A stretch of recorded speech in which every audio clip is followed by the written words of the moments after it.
Welcome to our channel. It's one of the most captivating places on our planet. It's a destination that only a few would miss when visiting the United States. However, it's also a location associated with a series of remarkable phenomena and mysteries that have yet to be deciphered. In today's video, we will explore the American Grand Canyon and reveal the secrets hidden within it. But before we begin, don't forget to hit the subscribe button, and without further ado, let's get started. The beginning of the 20th century is a period of heightened interest in the supernatural, spiritualism, and mysterious archaeological discoveries. Among the latter falls an extensive report published on April 5, 1909, by the Arizona Gazette, an Arizona newspaper. An unsigned article discusses an unbelievable archaeological discovery by American researchers S.A. Jordan and G.E. Kincaid in the Grand Canyon. It concerns a system of well-hidden caves and passages, allegedly thousands of years old. What's more, they were not created by local indigenous people, but by people who apparently originated from some exotic land, possibly Egypt. The findings include objects that have never been considered native to this country, and there is no doubt that they originate from the Orient. Weapons of war, copper, and sharp instruments as hard as steel suggest that these people achieved a high level of civilization, states the article, that will keep historians and mystery enthusiasts awake at night. The truth is that the article itself does not necessarily speak about the Egyptian origin of this location. Various mystery researchers will begin to speculate about that later. On the other hand, besides a number of ancient artifacts, allegedly mummies similar to those found in Egypt were also discovered at the site. But where did they end up? And why did the article, which essentially claims that a different advanced society visited America long before Christopher Columbus, not receive much attention? After all, if the report were proven true, it would signify a tremendous scientific breakthrough. These are the kinds of questions that American mystery researcher Jack Andrews has been asking for decades. According to him, the cave tomb not only exists, but he even knows the approximate location where it is supposed to be, roughly a 10-kilometer area situated on the border of Marble Canyon, and the reservation of the mysterious Navajo Indian tribe. However, Andrews admits that his information ends there. He has never been able to find the entrance to the caves. Could it be because the whole matter kept secret and the underground complex buried? Among the current researchers who focused on the unusual discovery and began to examine it in more detail is also American researcher and writer David H. Childress. He, in turn, deals primarily with the so-called Smithsonian Institution, a research organization to which Jordan and Kincaid allegedly belonged, and which, according to the article, is behind the entire discovery. However, it soon turns out that the current representatives of the Institute know nothing about this discovery. There are allegedly no mentions in the archives not only of the Egyptian caves, but also of the mentioned gentlemen Jordan and Kincaid. Is this evidence that the whole matter is made up? That's not certain even despite this. The names of the discoverers appear in other contemporary articles, and, for example, there is a lot of information available about Kincaid's life. The question also arises as to whether the newspapers would dare to print a false report about such a significant organization as the Smithsonian Institution was at that time. Although many people consider the whole matter to be a clever hoax, others point out further uncertainties and facts that could confirm the existence of Egyptian caves. For example, the ruggedness of the entire area, and the assumption that many caves in it have indeed not yet been explored. Also striking is the fact that many places in the Grand Canyon bear names of Egyptian, Greek, Chinese, and other gods. Temple of Isis, Temple of Osiris, Set's Tower, Temple of Horus. These are just examples of the names of individual rock formations in the area. Many of them are located in an area where visitors are prohibited from entering supposedly due to dangerous caves. Could these names actually have a different reason? Perhaps the ancient secret of how Egyptian sailors reached the American continent? Around 2000 BC, the area of today's Grand Canyon was inhabited by primitive native tribes who worshipped many long-forgotten gods and spirits. In 2004, the world was stunned by news that a team of experts had found traces of a crashed UFO, nearly 4,000 years old, in the remote corners of the Grand Canyon. It was reportedly a discovery of fragments made of an unknown metallic substance that exhibited low levels of radiation. Although the discovery was immediately confiscated by the US government, California astronomer Henry Lemont managed to obtain some classified information. My contact told me that the craft was undoubtedly of extraterrestrial origin and carried a crew of 12 to 20 individuals, declared the researcher, suggesting that the crew members could have been humanoid, but of smaller stature. To this day, it has not been possible to determine whether there is any truth to the published information. Skeptics argue that it is a fabricated report, a notion allegedly supported by the fact that nothing can be found out not only about the discovery itself, but also about the mentioned astronomer Henry Lemont. However, if it were a fabrication, how would one explain the many Native American legends that also speak of people from the heavens? Looking at everything through the eyes of the Native American tribes that have lived in the Grand Canyon area for centuries, and still do in small numbers, is crucial according to many ufologists. The most fascinating testimonies come from the ancestors of the Hopi Indian tribe. References include visions and knowledge passed down to them on stone tablets many millennia ago by their alleged cosmic teachers, the Kachina. According to a legend of ancient times recounted by a Hopi shaman to Swiss ufologist Erich von Däniken, red people once lived on a continent called Kaskara. When it began to sink into the sea, beings from the heavens appeared on their silver ships and transported the entire nation to America. The Hopi made and still make remarkable dolls and masks called Kachina, which they say represent divine protectors and teachers coming from above. Has this area been visited by beings from outer space since ancient times? However, dolls and masks are not the end of it. For centuries, the Hopi have been awaiting the return of beings from the heavens. Nearly all predicted signs have been fulfilled, and the Kachina have reportedly even appeared. It was supposed to happen in August 1970, when UFOs were allegedly observed by many people over Arizona. The Grand Canyon itself seems to attract unidentified flying objects. Further sightings were reported by witnesses in September 1982. It was a strange, dark object shrouded in clouds, hovering over the canyon for several hours. Then, in a brief moment, it disappears, and the clouds dissipate. In 2010, American ufologist Scott C. Waring recorded a strange shadow resembling a giant man in the area, and further minor testimonies come in essentially every year.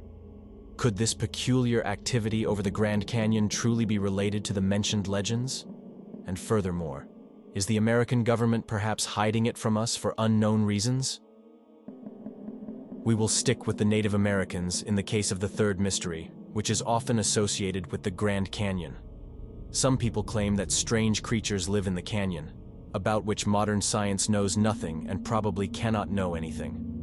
According to members of the Navajo Indian tribe, these could be the so-called skinwalkers. In the United States, the Navajos are perhaps the most respected indigenous tribe, a tribe that has managed to maintain its culture in almost unchanged form to this day, and whose population continues to grow. They are known for their mathematical abilities, as well as for witchcraft, which many researchers believe has survived to the present day. And it is precisely witchcraft that is related to the mentioned skinwalkers, individuals endowed with mysterious power that allows them to communicate with animals and, in rare cases, even transform into them. Could such skinwalkers have settled in the inaccessible areas of the Grand Canyon? Skinwalkers are considered selfish, greedy, and untrustworthy. In the event that a Navajo knew about a skinwalker, they would probably kill them rather than ask for their help, explains American anthropologist Dan Benishek, noting that skinwalkers commit various evil deeds. They summon diseases, commit murders, rob graves, and, above all, transform into animals. In their form, they reportedly lose all inhibitions and often do not hesitate to attack humans or cars, which they despise. There are many specific testimonies describing encounters with strange creatures in the canyon. Among the most well-known is the testimony of a young couple who saw a terrifying and unbelievably fast creature on the edge of the park in 2006. Both swore that it could not have been an ordinary animal. Dozens of other visitors then speak of seeing a strangely shifting figure running alongside a car or jumping from a cliff. However, many people believe that there are actually more creatures roaming the Grand Canyon and its surroundings. Among the most famous is the Mogollon monster, an aggressive humanoid creature that allegedly emits a terrifying roar. It was reportedly observed in the Grand Canyon several times, for example, in 1903. It has long white hair and unkempt beards down to its knees. It has long claws on its fingers, described his experience a man known only as I. W. Stevens. However, many people believe that what he saw was nothing more than the well-known Bigfoot, the legendary massive hairy man who appears in the area very often. Most recently in 2015, when his sighting on the edge of the canyon was reported by a group of motorcyclists. Do all these encounters prove that previously unknown creatures or Native American witches in animal bodies inhabit the world's longest canyon? Or do these cases simply reflect the vivid imagination of alleged witnesses? In the list of the most mysterious phenomena and events related to the canyon, one of the strangest disappearances of individuals in the United States cannot be overlooked. In October 1928, newlyweds Glen Hyde and Bessie Hyde set off on their honeymoon. Both of them are adventurous by nature, so they head to Utah, where they build their own boat, planning to navigate various wild rivers. Glen has ample experience with this, having participated in numerous descents and competitions himself. During the preparations, Bessie comes up with an idea. She will become the first woman to navigate the Colorado River through the Grand Canyon on a boat. Glen agrees and adds his own goal: to navigate it as quickly as possible. Eventually, they set out on their journey. They were last seen on November 18, 1928, smoothly navigating one of the most dangerous spots in the canyon called Hermit Rapid. What happened to them next? There isn't much we know about the final days of the young couple, who were quite popular at the time, and their intentions were well known. In mid-November, they appeared in a village where they replenished their supplies. Before returning to the canyon, they were photographed by American photographer Emery Kolb. Their last sighting was at Hermit Rapid, and then they seemed to vanish without a trace. When they didn't return at the expected time, Glen's father initiated an extensive and exhaustive search at the bottom of the canyon, explains American Brad Dymock, who wrote a book about the whole mystery. However, the only thing ultimately found was the boat with intact supplies and a camera. Glen and Bessie disappeared without a trace. Thus began one of the greatest mysteries in the history of navigating wild waters, adds Brad Dymock. What hypotheses regarding the fate of both spouses are still most discussed today? Speculations arose during the search that the couple likely paid the price for their adventurous nature and excessive self-confidence. Many believed that the wooden boat capsized with them on some unpredictable stretch, and the couple drowned. Their bodies, it is said, may still rest wedged somewhere on the riverbed. However, after the boat was found, this hypothesis begins to crumble. The supplies and camera, including 6 rolls of film, show no signs of damage or even moisture. The search is eventually called off, and the case is classified as unsolved. But the fact that the police gave up on it doesn't mean the end. Various detectives and mystery enthusiasts continue to investigate, and more hypotheses emerge. For example, there's speculation that the couple was attacked and murdered in the canyon. There are rumors about an alcohol or drug mafia that could have had a hideout somewhere in the canyon. But the whole mystery takes a bizarre turn. In 1971, an elderly woman participates in one of the canyon trips. At one point, she announces to the others that she is Bessie Hyde. She claims that many years ago, Glen beat her, insulted her, and eventually attacked her. However, she managed to escape, stabbed her husband with a knife, made her way out of the canyon, and started a new life. However, the claims of the woman from 1971 cannot be verified, and she falls into obscurity. Moreover, everything gets even more tangled in 1976. During one expedition to the canyon, a group of people is shocked. Essentially by chance, they find the remains of a man with a bullet in his skull. Although the age of the man and the age of the remains roughly match, unfortunately, the police cannot definitively determine if they belong to Glen Hyde. The mystery thus continues to this day. Was the adventurer and his wife actually shot by someone completely unknown? Perhaps no famous place can be without a legend about treasure. In the case of the Grand Canyon, however, it may not just be a legend.